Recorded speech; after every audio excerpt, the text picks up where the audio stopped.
মরশুমের প্রথম সিনিয়র দলের ডার্বি, মুখোমুখি ইস্ট বেঙ্গল এবং মোহনবাগান। ভারতীয় তথা এশিয়া ফুটবলের অন্যতম একটি ম্যাচ, সব থেকে বড় ম্যাচ, এবং স্বাভাবিকভাবেই এই ম্যাচটাকে নিয়ে রয়েছে একটা তীব্র উত্তেজনা প্রত্যেক সমর্থকদের মধ্যে। আগামী রবিবার আমরা জেনে যাব যে ডুরান্ড কাপের নকআউটে কোন দল উঠছে, ইস্ট বেঙ্গল নাকি মোহনবাগান নাকি দুটো দলই। এই খবরটা পেতে কিন্তু আমাদের শেষ দিন অবধি ওয়েট করতে হবে। এবার তার আগে চলো অবভিয়াসলি আমরা এই ডুরান্ড কাপ ডার্বি নিয়ে ভালো রকমভাবে অ্যানালিসিস করব। দুই দলের প্রত্যেকটা স্ট্রেংথস, উইকনেসেস, ইনফ্যাক্ট সবকিছু আমরা এই আগামী কয়েকদিন অ্যানালাইজ করব এবং সেগুলোর উপরে ভিডিওস বানাবো এবং তোমাদের কাছে সেগুলো পৌঁছে দেবো।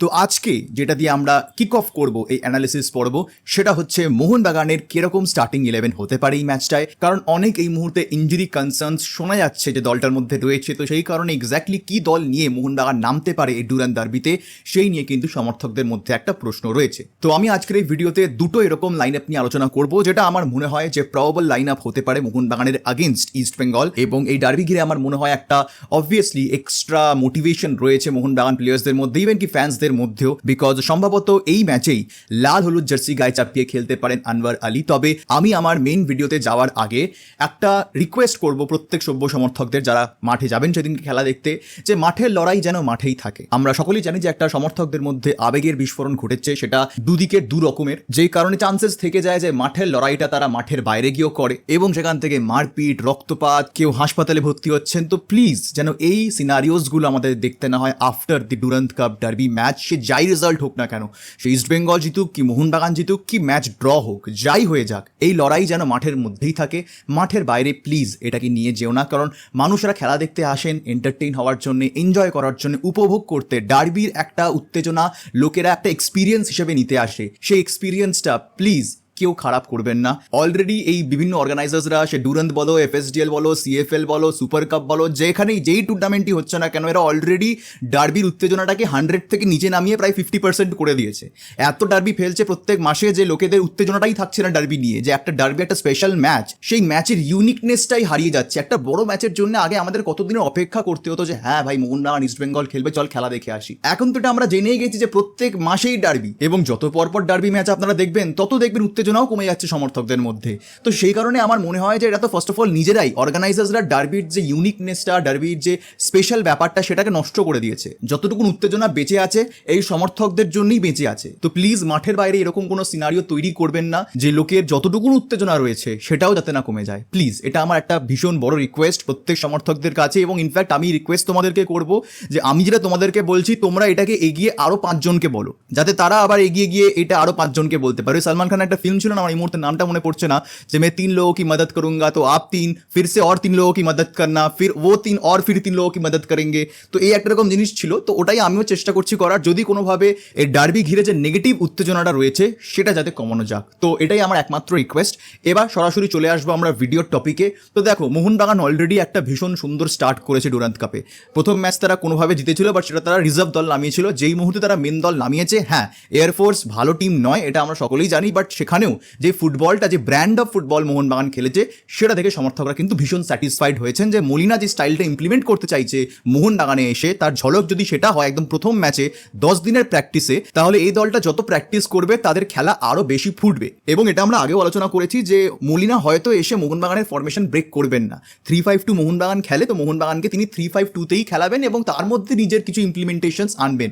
তো সেটাই কিন্তু দেখা গেল এয়ারফোর্স ম্যাচে, যে 3-5-2 ফরমেশন নিয়েই কিন্তু মোহনবাগান খেলেছিল। পরের দিকে সেকেন্ড হাফে দে সুইচ টু 4-2-3-1 ফরমেশন, যেটা আবার মলিনার স্টাইল। কিন্তু আমি এক্সপেক্ট করছি ডার্বি ম্যাচেও তারা কিন্তু 3-5-2 ফরমেশন নিয়েই স্টার্ট করবে, এবং হয়তো সেকেন্ড হাফে গিয়ে সিচুয়েশন বুঝে যদি প্রয়োজন মনে হয় তাহলে ডাবল পিভট লাগিয়ে 4-2-3-1 ফরমেশনে তারা ফেরত আসতে পারে। এবার বক্তব্য হচ্ছে যে মোহনবাগানে খেলবেন কারা আর কারা খেলবেন না। এবার আজকে হচ্ছে 14 তারিখ, দুপুর 12:30 বাজছে। তো এখানে দাঁড়িয়ে আজকের দিনে এই মুহূর্তে সেরকম বড় কোনো ইঞ্জুরি কনসার্ন মোহনবাগানের নেই। আমি জানি প্রশ্ন আসবে জেমি ম্যাকলারেনকে নিয়ে। তো জেমি ম্যাকলারেনের যে নেক স্প্রেইন, সেটা কিন্তু এখন অবধি যে খুব সিরিয়াস সেরকমটা নয়। তিনি অলরেডি কিন্তু মাঠে প্র্যাকটিস করছেন, but as a precautionary step Jamie ম্যাকলারেনকে মুম্বাইতে নিয়ে যাওয়া হয়েছিল। বাট যা শোনা যাচ্ছে যে জেমি ম্যাকলারেন কিন্তু ট্রেনিং করার জন্য ফিট রয়েছেন, বাট বল পায় একেবারে ফুল ফ্লেজেড যে ট্রেনিং হয় সেটা তিনি করতে পারছেন না। স্বাভাবিকভাবে ঘাড়ে যদি ব্যথা থাকে তিনি কিভাবে সেই ফুল ফ্লেজেড ট্রেনিং করবেন। বাট তিনি যে অ্যাভেলেবেল থাকবেন না ডুরান্ট কাপের জন্য সেটা কিন্তু এখনই বলা সম্ভব নয়। যতদূর আমার মনে হয় ডুরান্ট কাপের ম্যাচে জেমি ম্যাকলারেন অ্যাভেলেবেল থাকবেন, তবে তিনি হয়তো প্রথম থেকে স্টার্ট করবেন না। যেরকমভাবে গতবার গ্রেগ স্টুয়ার্টকে ম্যাচের পরের দিকে ইন্ট্রোডিউস করা হয়েছিল, সেরকমই আমার এক্সপেকটেশন যে যদি জেমি ম্যাকলারেনের যে নেক্সট ট্রেন্ড রয়েছে সেটা যদি ঠিক হয়ে যায় বা বেটার হয়, তাহলে সেক্ষেত্রে হয়তো সেকেন্ড হাফের শেষের দিকে ম্যাকলারেনকে ইন্ট্রোডিউস হোসে মলিনা করতে পারেন এই দলটায়। আর যদি তার মনে হয় যে কোনো রকমের রিস্ক নেবেন না, নাও নিতে পারেন। বললাম তো সেকেন্ড হাফে 4-2-3-1 ফরমেশনে তারা চলে যাবে, একটাই স্ট্রাইকার খেলাতে হবে, তো সেখানে কোনো অসুবিধা হওয়ার কথা নয়। তো ম্যাকলারেনকে তিনি নাও ইউজ করতে পারেন এই ডার্বি ম্যাচে। বাট আমার এক্সপেকটেশনস যে জেসন কামিংসই স্টার্ট করবেন, পরের দিকে সেকেন্ড হাফে ম্যাকলারেন নামলেও নামতে পারেন। এবং যদি আমরা আরও একটি প্লেয়ার রয়েছে ধীরজ সিং, তার সম্পর্কে আলোচনা করি, তাহলে ধীরজ সিং তো দেখো এমনিও ব্যাকআপ গোলকিপার, তো খেলবেন তো বিশাল কেতি, এটা জানা কথা। বাট ধীরজের ইঞ্জুরি অত কিছু সিরিয়াস নয়, এমআরআই রিপোর্ট হয়েছে, সম্ভবত হয়তো দুরান্দের শেষের দিকে তিনি আবার প্র্যাকটিসে যোগ দিতে পারেন বলেই খবর।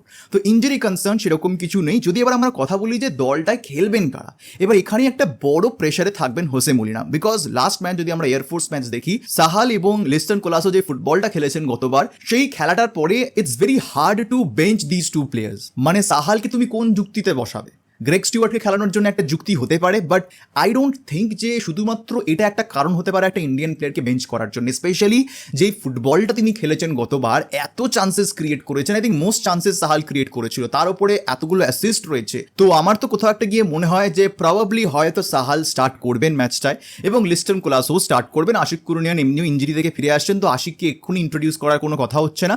যেরকম তিনি সেকেন্ড হাফে নেমেছিলেন সেটাই কিন্তু আমরা দেখবো হয়তো এই ম্যাচেও। এবার যদি স্টার্টিং লাইন আপের কথা বলি, তাহলে বেসিক্যালি গোলে তো বিশালকে থাকছেন।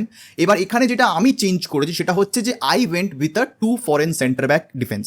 এটার আমার কাছে দুটো কারণ রয়েছে। প্রথম কথা হচ্ছে যে সাহালকে আমি ওই অ্যাটাকিং মিডফিল্ড রোলে খেলাবো এবং সেখানে গ্রেগ স্টুয়ার্ট তারা খেলতে পারবেন না, গ্রেগ স্টুয়ার্টকে সেকেন্ড হাফে নামাতে হবে। তাহলে সেই ক্ষেত্রে যদি সাহাল অ্যাটাকিং মিড খেলে, তাহলে ডেফিনেটলি আমাকে দুটো ফরেন সেন্টার ব্যাক খেলাতে হবে। এবং এই মারফত মোহনবাগান এটাও দেখে নিতে পারবে যে দুটো ফরেন সেন্টার ব্যাক নিয়ে মোহনবাগানের ডিফেন্স কতটা শক্ত হচ্ছে, বিকজ সামনেই আবার এসিএল গেম স্টার্ট হবে, তো সেখানে তোমার দুটো ফরেন সেন্টার ব্যাক খেলবে, তো তাদের মধ্যেও তো বোঝাপড়াটা তৈরি করতে হবে। তো আই থিঙ্ক ডার্বি ম্যাচে সেই জিনিসটা হয়তো হোসে মলিনা ট্রাই করতে পারেন বলে আমার মনে হয়, বিকজ ইস্ট বেঙ্গলের ভালো অ্যাটাক রয়েছে, মদিতালাল রয়েছেন, ডিয়ামন্টাকস আছেন, নাওরেম রয়েছে, নন্দকুমার রয়েছে, ক্লেটন রয়েছে, সাউল রয়েছে, সো অ্যাটাকিং স্ট্রেংথ তাদের কিন্তু খারাপ নয়। তো সেখান থেকে দাঁড়িয়ে it makes more sense to play 2 foreign centre backs, because তুমি অল ইন্ডিয়ান মিডফিল্ড খেলাচ্ছ। অলরেডি সেটা মলিনা ট্রাই করে নিয়েছেন এবং সেটা ক্লিক করেছে। এবার সামনে আরো বড় চ্যালেঞ্জ, দেখা যাক না যে একটা ভালো দলের এগেনস্টে ইন্ডিয়ান মিডফিল্ড কাজ করতে পারে কিনা। মলিনা মেবি সেটা ট্রাই করতে পারেন এবং ট্রাই করা উচিত।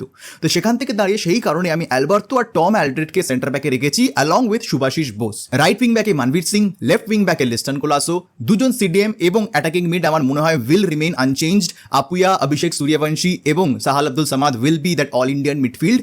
এবং আপফ্রন্টে খেলবেন ডিমিগর পেট্রাটস এবং জেসন কামিংস, দুজনেই সিজনড মোহনবাগান প্লেয়ার, ডার্বি প্রচুর ম্যাচেস খেলেছেন, এক্সপিরিয়েন্স রয়েছে।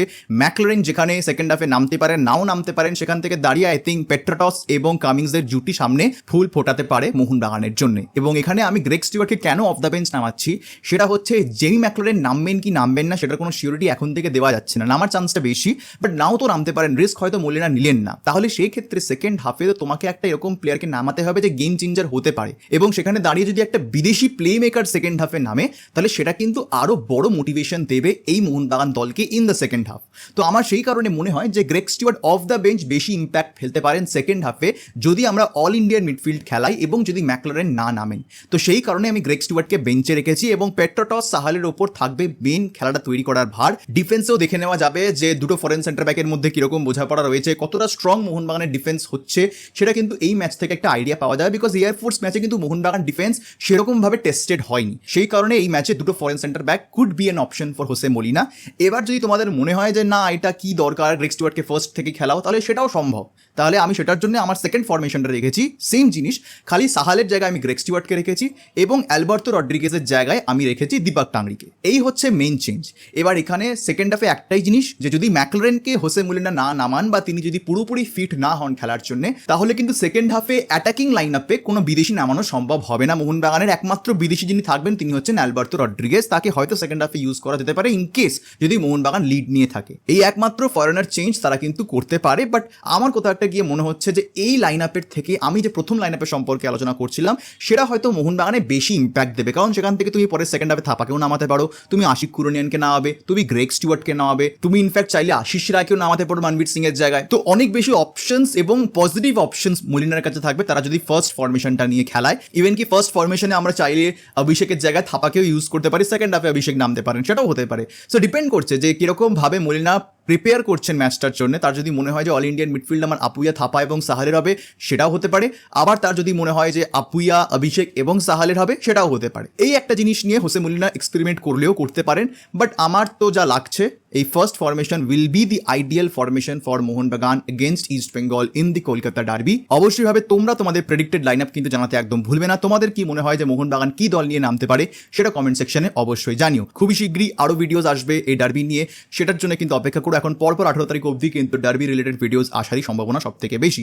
তো অবশ্যই হবে stay tuned for those videos, notifications on করে নাও তোমরা সকলে সবাই, এবং অবশ্যই ভাবে যারা সাবস্ক্রাইব করোনি অবশ্যই সাবস্ক্রাইব করে নিও এরকম ডেইলি ইন্ডিয়ান ফুটবল আপডেট পাওয়ার জন্য। দেখা হবে তোমাদের সাথে পরের ভিডিওতে, আর এই ভিডিওটা দেখার জন্য তোমাদের সবাইকে জানাবো ধন্যবাদ।